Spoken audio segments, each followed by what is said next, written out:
Just the sheer volume of it. It physically made me cry. The realisation that this potentially could be the future. To see a beach covered in microplastic where you couldn't see the sand. You could see where every wave had broken because all the way down the beach there were just lines of noodles and plastics, microplastics. Whenever I pass a piece of litter, you're the same? Whenever you pass it, you pick it up? It's just, yes, something I've always done. Because you can be overwhelmed with it.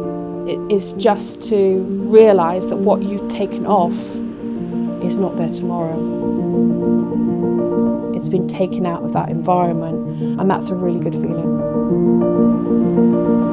We're really blessed in the area with the wealth of wildlife that we've got. For a small country, we have such a diverse range of habitats.